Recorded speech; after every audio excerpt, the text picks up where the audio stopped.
welcome everyone. Thank you so much for making this part of your afternoon.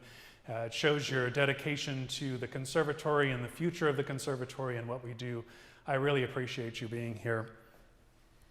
So to kick things off, I just want to say thank you to the people who keep this Conservatory running and thriving on a daily basis. We've had incredible support by Chancellor Agarwal and Provost Lundgren throughout this past academic year and going into this year. A lot of the changes and improvements you see to the Conservatory are thanks to their ongoing support. And I also want to say thanks to the leadership team in the Conservatory, especially our associate deans. You've seen Jim Snell all over the place making sure things are running and improving. He's associate dean for performance operations. And also Andrew Grenade, associate dean for faculty and academic affairs. Would you please give the two of them a hand?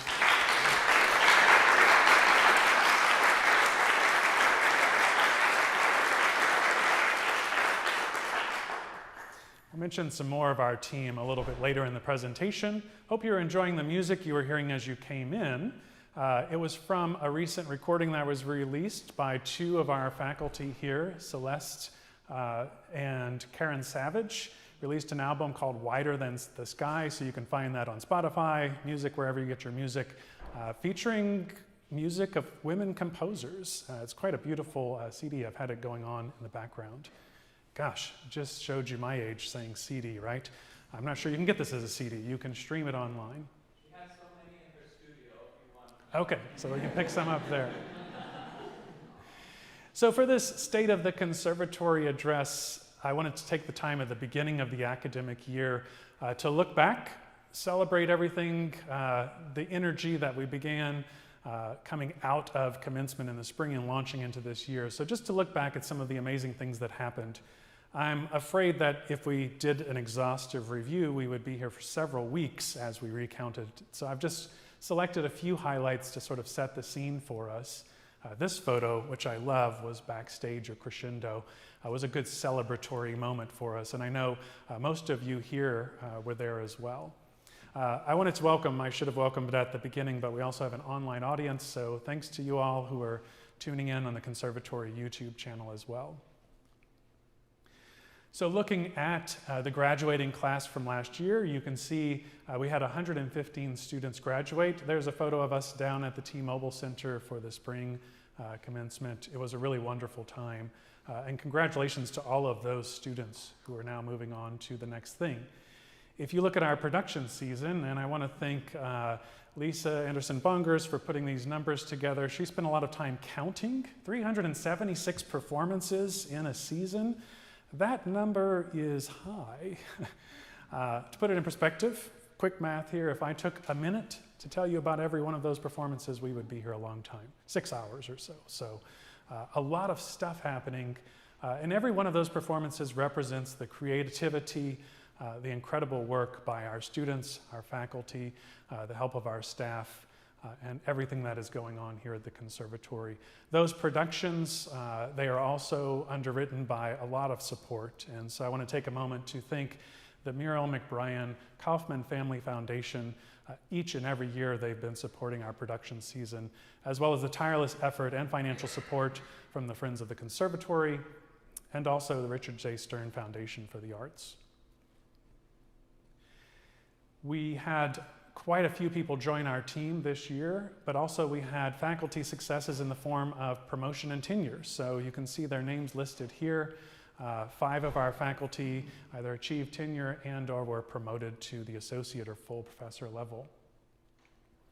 In the Community Academy, our Conservatory Community Academy, which is the organization through which we serve the public through lessons and other educational experiences, especially the pre-collegiate and adult audiences we serve, had a great year of success. You can see that Academy enrollment is actually up 15%, which is a record enrollment for the Academy.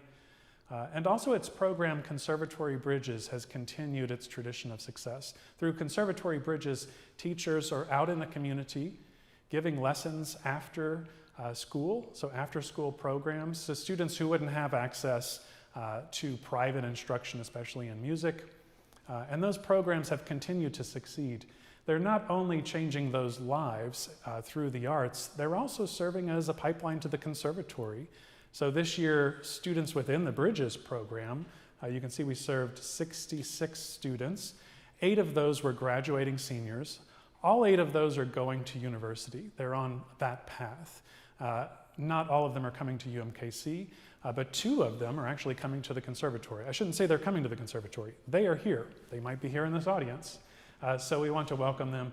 And also congratulations to the director of the Conservatory Academy, that's Elizabeth Valley. She has really been succeeding beyond our expectations in the administration of the Academy. Development numbers have continued pace of our expectations. So you can see here our planned budgetary numbers for development. We've consistently met those year after year. And we had a wonderful crescendo fundraiser last year. You've probably heard these numbers before, but the event brought in $660,000, and out of that we netted almost $500,000 in scholarship support. These are so significant, they're making a huge impact. Looking at our team that's now with us, so we're starting this academic year with a lot of energy and a lot of new talent. And I want to thank our new division chairs who have joined us this semester. So we're welcoming Christopher Hayes as the new division chair in music and Brandon McWilliams as the new division chair in theater. Chris, Brandon, would you wave to everyone here? Welcome very much.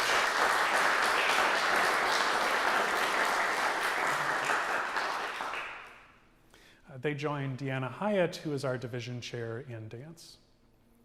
I'm just going to move quickly through some others as well. So some of these folks are here, and you can say hi to them after the presentation. Christopher Madden joins a leadership role now. He's been serving in the music division as faculty. He'll continue in that role, but also serve as director of undergraduate studies, with Professor David Thurmeyer serving as director of graduate studies. These are critical positions. If you're not familiar with what they do, they are the ones who are taking leadership roles in directing curricular developments in the conservatory, which is something we're very interested in and very focused in, as you'll see throughout the presentation. So their role is quite significant as we plan and work toward the future. We brought on some new theater faculty. I'm not going to go through all of these names just for the sake of time. And we brought on 11 new faculty in the music division. That's quite a lot of development with our team, and a few new staff members as well. Each and every one of these I could tell you so much about. They are assets to our team and going to be making a difference. Thinking about our enrollment numbers, UMKC overall is trending upward on its undergraduate enrollment this year, showing a record undergraduate class. That's good news any year in our history. It's particularly good news right now because the prediction for universities across the nation is that undergraduate enrollment will be on the decline as we reach a so-called enrollment cliff, where the number of students graduating through high school are not actually sufficient to replace the numbers in universities. I say that not as bad news, but to show you what UMKC is actually accomplishing is defying those expectations and outperforming expectations. And we were part of that story in the conservatory as well. So you can see first-time college students, we had an increase for this fall semester of 16% and a 76% increase in transfer students. Looking ahead to this season, again, I could tell you stories about each and every planned event and concert and production this year, but I've just chosen a few to share with you, and please see our calendar so you can see more of what's going on. Our Professor Yotam Haber was named a Fulbright Distinguished Senior U.S. Scholar this year. He will be traveling to Israel later in the fall to teach there. I just want to highlight, a Fulbright scholar is a big deal. This is a distinguished senior U.S. scholar, so it has an even higher level of distinction. So we're very proud of Professor Haber. Thinking of what our students are doing, there is so much, but I chose 2 of our saxophone students to highlight. They will represent us in the Adolphe Sax competition, and this is the Olympics of saxophone competitions. So it's held every 4 years, and very prestigious to be selected there. So they'll be performing. I added their quotes that they shared. You can see this opportunity is very, very meaningful to them. It's really exciting. This competition occurs October into November, so we'll be rooting them on for that event. There's another interesting representation of the conservatory out in the world. Our composition faculties, Zhou and Chen Yi, their music is going to be featured in New York in October at a concert in Lincoln Center. There's a partnership they have with Bard Conservatory where their conductor and orchestra will be performing their music as part of this, the Bridge of Music and China Now Festival. Very interesting. It's funny, I'll share a story about this. I had gotten an email from the conductor at Bard, and he said, "Oh, we'd love if you could join us there for the concert." And it sounded like an exciting opportunity, and I read the name of the conductor, and I said, "Wow, that's really familiar." And it ends up that when I was an undergraduate at Louisiana State University as a pianist, he was the conductor there, and I haven't seen him in 20 years. So it's going to be fun to see him again. I'm actually hoping he doesn't remember me very well because I actually played with him in the orchestra once. So they did a performance at LSU of the Magic Flute, and I was excited to be part of that, so I volunteered to play the celeste part. But of course, I had not practiced the music for the first rehearsal. So I still remember that first rehearsal very well. It was pretty rough. Hopefully, Jin Dong Kai forgot it completely. We'll see. Of course, our signature event is coming up just around the corner, November 3rd. Please join us for Crescendo 2023. We have some very special things planned, and it's going to be a beautiful event as usual. So what I'm really interested in sharing with you, in addition to all of the good things that have happened, the season that's coming up, are really how we're planning ahead and what we're looking at in the future of the conservatory. I trot this turtle out on a lot of my presentations when I want to talk about the pace of change. It also kind of makes me happy. I'm from Louisiana, and turtles struggle a lot to get across the road there. So if they had these little things connected, they'd have better success, I think.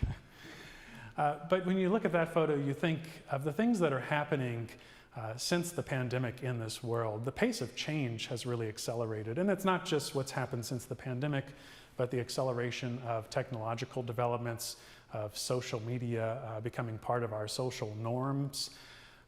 All of that has caused us to adapt more rapidly than we did in decades past. I'll also say, you saw the list of new faculty we've brought to the conservatory. It's a very large list. And so this year, as we started the year, I did some quick numbers to see how many of our faculty are new. Within the last 5 years, we've brought on 45% of our faculty are new. If you add the 6th year, it goes up to 53% of those people are new to the conservatory, and 65% of the faculty are new as of the last 10 years in the conservatory. That gives us so much opportunity as we welcome in new talent, new ideas, but it's also rapid change. We've got a rocket on the back of this turtle. So it's so critical that as we adapt to change, whether in our environment, our culture, or with our personnel and our team, that we're being very strategic and very clear about our path ahead. We want to be certain that we're taking advantage of the opportunities and advantages that we have here in Kansas City. It's been an absolute pleasure to work with the faculty this past year as the new dean and going into my 2nd year as dean, but we've spent so much time together with the leadership team, with the faculty in meetings and at our retreats, really looking at the activities we had planned last year that we are executing and the activities that we're looking ahead at. And so what we started this year with at our faculty retreat, our faculty staff retreat, we spent some time with what we're calling the Strategic Initiatives Framework. Now, this is not a strategic plan, but just a framework for us to think about our action items. There's so many new things that are going on that are building on our traditions. And we want to be clear that not only are we being strategic with which one of those action items we're focused on and investing in, but also that we're able to share that story. Because no matter how much great work we're able to do in the conservatory, if we're not able to communicate that clearly for our recruiting purposes, for our development purposes, we won't be as successful as we possibly can. So I wanted to share this framework with you to help you put a lot in boxes to understand how these things are fitting together to create an overall picture of growth and development into the future. So we've established these 3 pillars that you can see. One focused on location, one focused on our community, and one focused on innovation. Within the concept of the location where we are, we're seeking to activate distinctive opportunities for arts training and research in the Kansas City area. We want to be focused that the way we engage with art through research and teaching is leveraging the opportunities we have here, that we're not just reproducing a traditional model that could be replicated anywhere, but really looks at what makes us special in this community, in this Kansas City region. You've seen a lot of this happening already.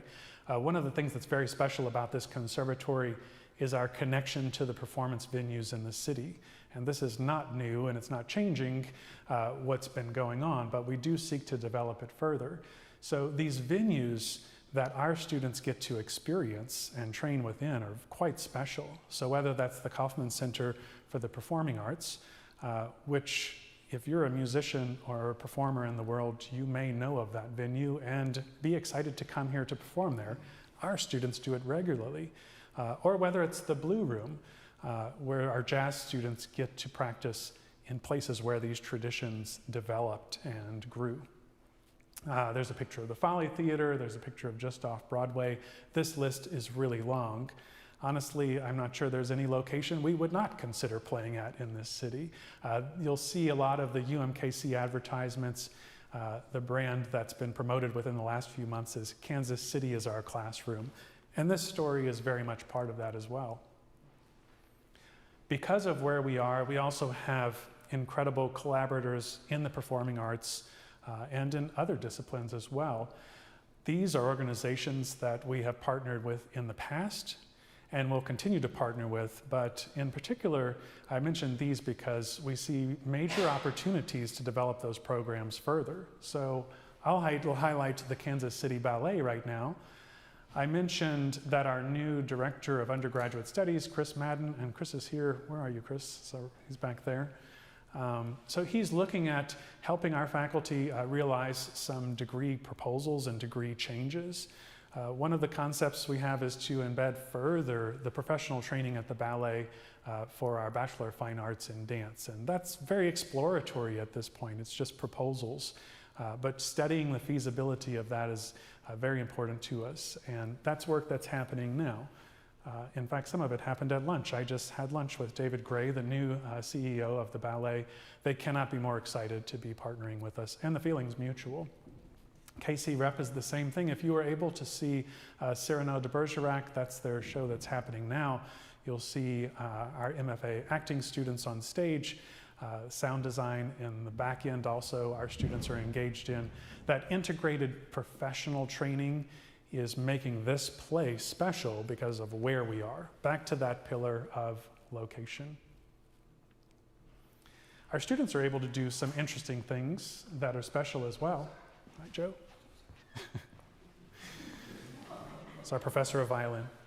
Maybe we should invite him to come perform after this. That'd be great.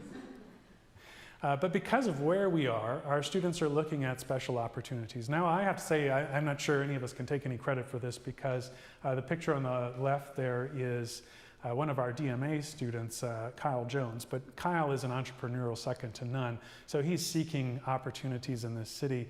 And he was just awarded from Charlotte Street Foundation, one of the Rocket grants.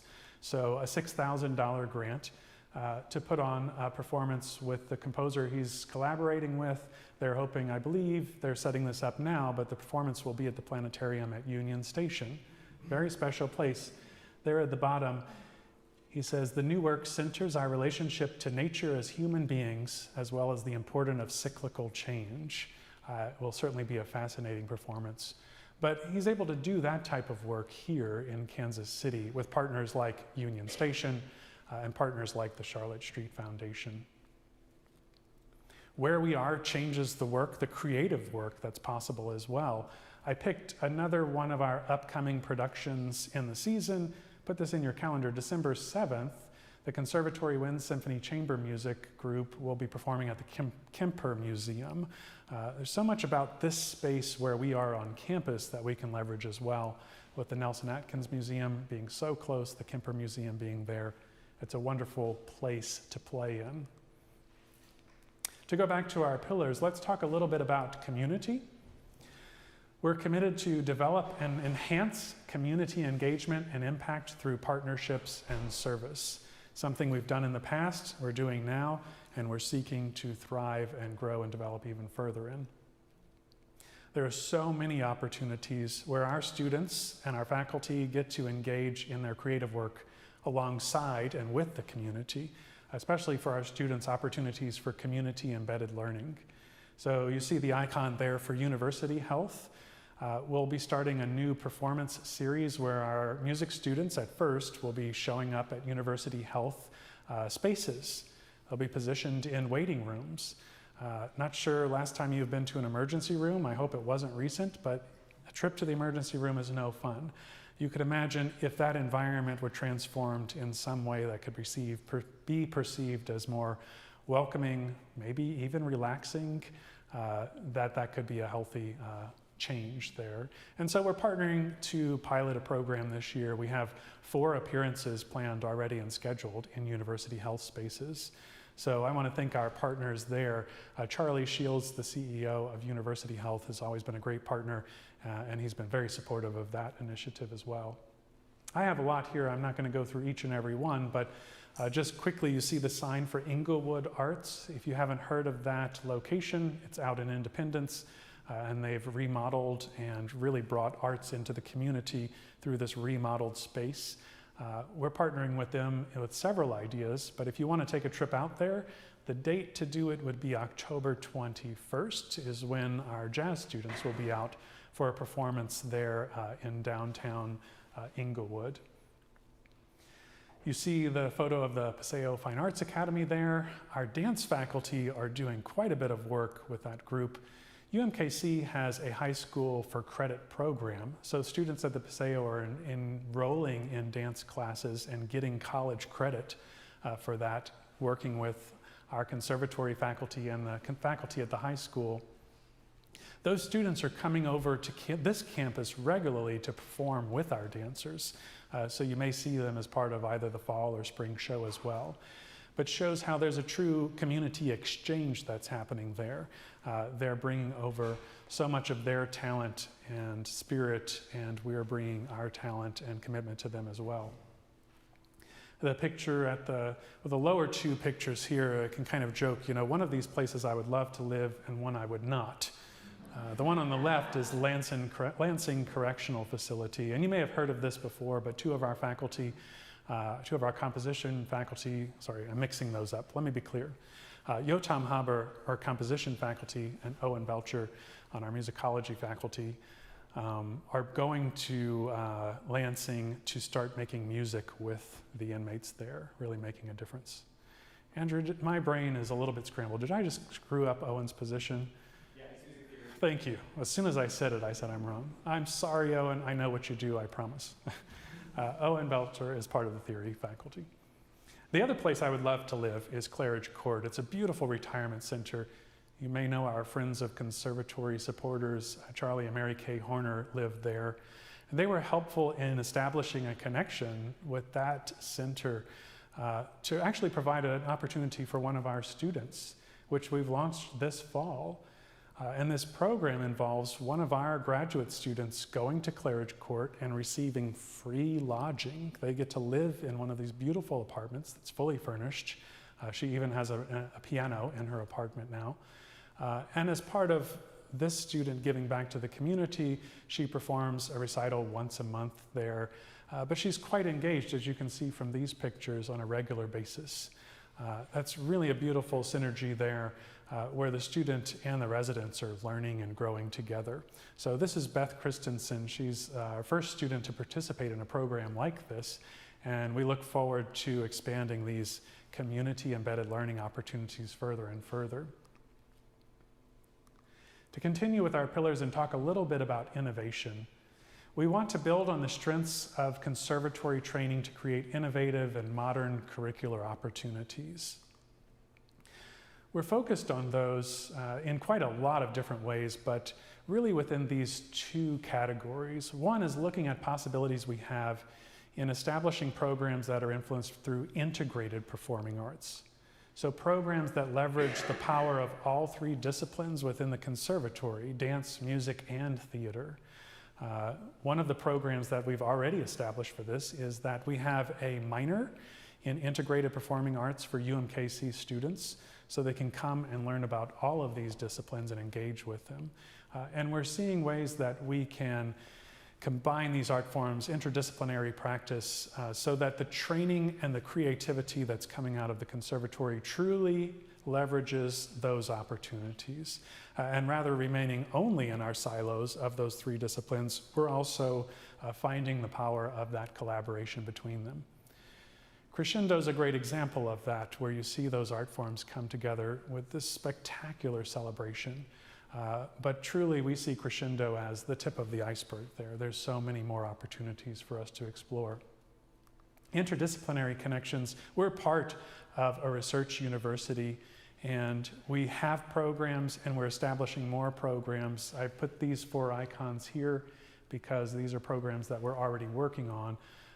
But we are looking at the disciplines in the Block School, School of Science and Engineering, School of Medicine, School of Law, as opportunities for us to evolve and improve and expand how we train artists in preparing for modern careers influenced and within the arts. I've gone through just a few of the action items within those pillars. But what I want to highlight about them is that all of those action items now have timelines associated to them as well. We're really focused on what happens within the next 5 years within these pillars. Some of these items, as I mentioned, are already happening, and we're developing them further. Some will be 1 to 3 year projects, and some will be 3 to 5 year projects. But I can promise you that this framework has helped us really find our footing so that we can spring ahead into this new world that has sort of sprung upon us. Of course, the foundation for these pillars are our facilities. And you've heard me talk about facility improvements before. You're going to hear it a lot more, I'm sorry. But we have to continue to create the environment that makes all of this possible, that simply unleashes the creativity we have here. The great thing about considering our facility improvements is that they have already happened and they are continuing to occur, and that we just want to keep the momentum going. So I want to show you what's been happening already. I mentioned the Conservatory Academy, where our community's coming in for lessons and things, and thanks to the support of a donor, we were able to completely remodel Charlotte House. We're going to be finishing some remodeling this year, but it really is a new space. So this is a before picture, so if you were looking and saying, like, what did they do? Because it does not look great. This is what it looks like now. So it's been improved lighting, carpet, paint, some structural issues in some cases. It really has transformed that house. Starting this fall, our dancers walked into dance rehearsal rooms with new flooring. There were some serious issues with the floors that were there. This project was not inexpensive, cost us about $35,000. And I, again, want to go back and thank the Chancellor and the Provost, because university funding was able to take care of that very serious need for us. It was so wonderful to walk into the fall semester with that in place for them to keep our dancers safe and clean and thriving. We're in Grant Recital Hall. So if you took a left and a left, you could take a visit to our newly renovated student lounge there. It's quite beautiful. Sometimes I end up over at this building. My office is in the Performing Arts Center on the north side of campus, but I'm often over here, and I sat there and worked quite a while the other day with my laptop. Beautiful experience. So I was sitting there, and I just kind of looked around and had a moment where I said, wow, this really does feel different.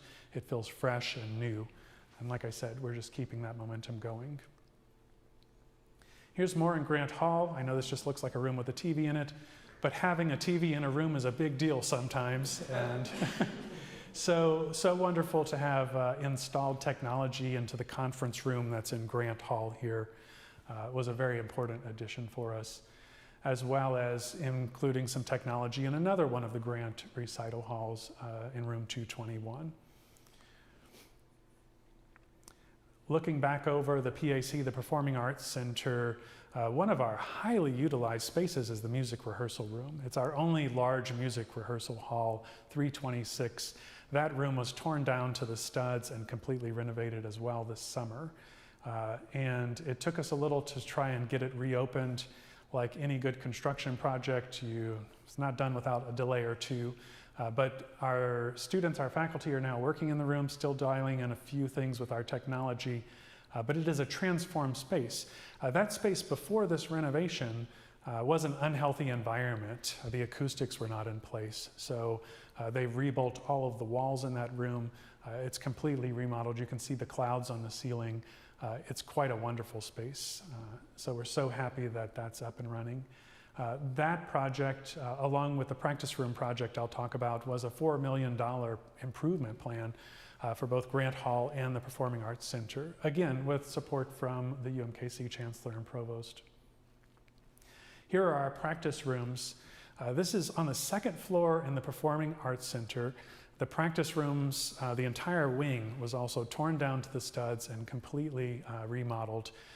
Improvements to the acoustics, but also to the aesthetic. And we have been really, really eager to get back into those spaces. Of course, we wanted it open on the first day of the semester. It was not, and it has been quite a task to reschedule all of that practicing. So I thank the students and the faculty for patience on that. I'll tell you a quick story. I had this experience as a student, so I know exactly what it's like. When I was in graduate school as a pianist, they were renovating the practice rooms. And one of the spaces they set up for this was, for us to practice, was backstage. So imagine just back here. But of course they were desperate for more space. So they actually said, well, we'll just put two pianos back there. So there was a piano on one end and a piano on the other end. And two pianists practicing basically in the same room. So inevitably what would happen is one of us would start a Chopin etude and the other one would start the same thing, and then they would start to race. It's an interesting practice environment. But it was so hard. But once we get back into those practice rooms, everyone will breathe a sigh of relief. And that's happening later this week. So I know I thanked him before, but again, I'll thank our Associate Dean for Performance Operations, Jim Snell, because he has been really, really hard at work this semester. Thank you, Jim, for all these facility improvements.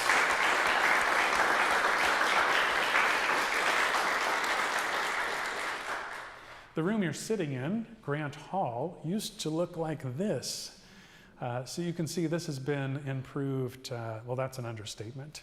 But one of the things that happened just this summer was replacing of the seats. So this hall reopened last fall in October, but it still had the old furniture in it. So we were able, with support from UMKC, to replace the seats as well. And now it is quite a lovely space. So a great time to be in here and celebrating it. Looking ahead to the next steps here, and really my plan as dean is that these improvements I've been speaking about and introducing won't stop, and that we continue to develop and improve the facilities for the conservatory until we've met all the needs we have. So I know I've spoken about this before, but I have worked with the design company Helix to put in place a concept plan. We are in a silent phase right now as we work to build support for this concept, and I look forward to the moment we can officially launch a capital campaign to look at a two-phased approach to improving the conservatory facilities. I can tell you we have full support of UMKC, of many of the curators, and we just can't wait to get this work done. So you'll hear more of that very, very soon. I mentioned this at the beginning of the presentation, and I'm going to wrap up today talking about marketing. I alluded to the fact that no matter how hard we're working here, if no one knows about the work we're doing, we won't have the impact we're looking for. And so I've been very focused on how we can improve our marketing efforts from the conservatory. It's so very important for our recruiting efforts, for our development efforts. So I want to give you some updates of work that has occurred and work that will be coming up. So I want to thank the Richard J. Stern Foundation for the Arts and the Friends of the Conservatory made a substantial contribution to our efforts to contract with the local company and national company, Barkley, our local marketers, who helped us to look at our conservatory brand and really put in place the plan that could launch us forward with our marketing efforts. So today I want to show you some of the results of that work and show you the work that we're trying to do in promotion of the conservatory as we move forward. Here are a few examples of the collateral that's coming out of the work we did with Barkley. It's got a whole new level of energy to it. It's also focused on the advantages that I've been talking a lot about today. Those 3 pillars we mentioned earlier of the location, where we are, our community, the people we work with to improve how we educate and serve the community, and also how we're innovating. All of those pillars, those action items I were talking about, were part of our work with Barkley to think about what do we do well and where are we going, what are we doing next. And now that work with Barkley is going to saturate the collateral that we develop. These are marketing projects that are in progress. Some of them have actually been accomplished already, but we have new promotion plans. You should be hearing more and more about the wonderful concerts. You should be, I hope we don't annoy you greatly, but you're going to hear about every 376 event we do this year. If we can help it. No, I'm just kidding, but we'll do our best to make sure you get the word on that. I could tell you more about the details of that, but the real magic of it is knowing what is our plan, what is our timeline for executing it, and then putting the team in place to make that happen. And that's where we have worked toward over the summer, and we've launched into this semester with new energy to accomplish that. We have major updates coming to our website. Actually, I shouldn't say coming to the website. If you go to the website, you'll see a lot of things are already changing and have changed with the look and feel, and that will continue. With the help of our leadership team and several of our faculty, we're planning the development of a new recruitment video. So that's work we're hoping to accomplish and plan to accomplish this fall so that that video recruiting we have in place for our new audition cycle that begins in the spring.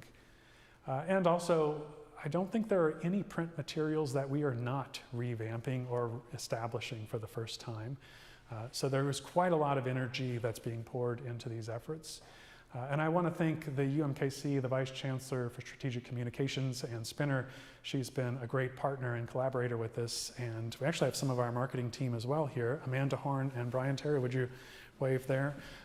They're part of Ann Spinner's team in Stratcom, and especially with Amanda Horn being now our RM in the Conservatory for marketing, we really have laid some incredible plans for this year. So I'm going to wrap up soon, but I want to talk, if you do go to the website, this is what the homepage looks like.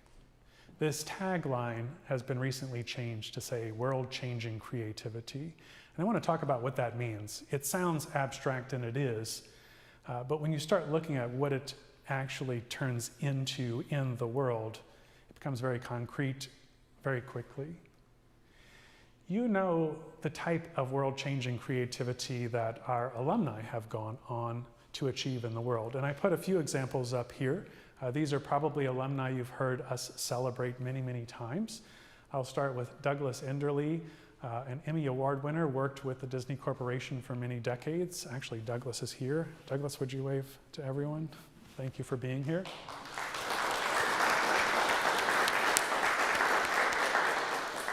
A graduate of our costume design program. Anything you've seen in Disney that's had a costume, this is the person responsible for much of it. So please introduce yourself if you haven't gotten to, because he is Disney royalty. In our dance program, you see Jawal Willage-Ozalar, a MacArthur Genius winner. You see Stanislav Yudenich, a Van Cliburn gold medalist. These are the biggest accomplishments you can make. And these people are changing the world through their creativity. But what I wanted to highlight today was a different type of world-changing creativity as well. So these are alum who maybe you're not thinking of their accomplishments in the arts, but the arts has influenced and changed and improved how they've moved through the world and affected the world. Many of you probably know Representative Ingrid Burnett personally. Maybe you didn't know she's a graduate of UMKC's Music Education and Music Therapy program. So she took that skill, that experience into the world, and it became part of who she was as she engaged in work that was beyond what we might think of as traditional performance arts. I put here two, you probably saw this announcement, but our dance alum, Cameron Saunders, was part of Taylor Swift's Eras Tour. Has anybody heard of Taylor Swift here? It's a pretty big one. But you might not think that someone coming to a conservatory for dance, where we specialize in modern and ballet, would end up on stage with Taylor Swift. But the skill sets people are developing here are doing quite a lot. This is a person I just met recently because I went to the new faculty orientation reception for UMKC and met Evan Apsher, and he just joined the School of Law faculty as an assistant clinical professor. You may recognize him also. He was working at the Ewan Kaufman Foundation before that in the past. But he graduated with an undergraduate degree in theater. And when we started talking, this was the quote he shared with me, and I said, wow, that's so beautiful. But he is a lawyer and is working in that field quite successfully. And he said, as I've moved through different endeavors, I realized that performance art skills are important and in demand. Doing anything in the world requires the ability to authentically tell a story and elicit an emotional connection. Go back to the title, World-Changing Creativity. That's what the Conservatory can do. It's what we need everyone to understand we're part of. And so I'll finish up today, and then we'll take some questions at the end. But part of our work with Barclay Marketing was to develop an elevator pitch. Help us talk about who we are. And so I'm going to read that pitch to you today, along with showing a few slides. And I think this story is one that I ask all of you as our supporters to help us share. Help us share what we can do in the world together. The UMKC Conservatory is about world-changing creativity. We believe in the power of beauty and emotion and original ideas to provoke our deepest humanity, to change hearts and minds, and that in an age of misinformation and cynicism, the arts, beyond any other field of endeavor, have that transformative power. It starts in the singular human soul and moves outward in partnerships and programs across the city and beyond. And through performance and collaboration at the highest levels, that's why our students often perform at the best venues in the Kansas City region, do groundbreaking work in art scholarship, and go on to achieve in many other areas of industry. As America's first publicly owned music conservatory, we've been creating access to the empowerment that arts education makes possible for nearly 120 years. And we believe that the world has never needed it more than it does now. Thank you for being here. Thank you for listening.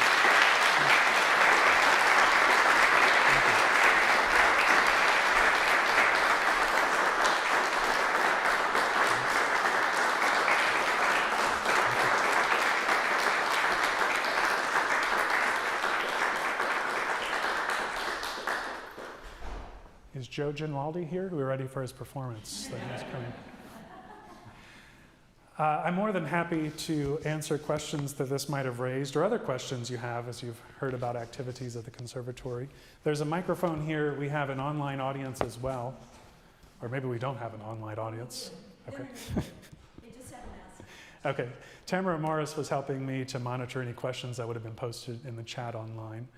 Does anyone have any questions? There's a microphone here. You can come up and ask so everyone can hear.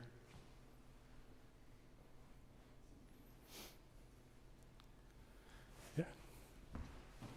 This is Jozak Miller, our president of the Friends of Conservatory. Thank you very much, Dean Courtney, for your presentation this afternoon. I was wondering if you could share the timeline for when the capital campaign will begin. Yeah. The timeline for the preparation for that, feasibility, looking at the concept design. We've accomplished all of that. And we really are at the point where we're trying to build a critical amount of support before we go public with the campaign. So ideally, if I could give you my answer to that, it was like, let's do it tomorrow, but it's going to take some time. And we've been taking this time really over the summer and in the last few weeks, of course, to contact all of the stakeholders and really engage with our supporters for the conservatory project that we had in the past. The fact that the conservatory needs new facilities is not news. We've been wanting and needing to do this for a long time. And so we want to be very careful and very strategic and meticulous as we plan the launch of the campaign, because we must succeed at this. It's what our future in the conservatory depends upon. So I say all of that to say we're being very patient in the process to make sure that we can set it up for success. Ideally, we would be doing it this fall, but it really is impossible to predict until we get to that point in the work. That was the short answer. Other questions?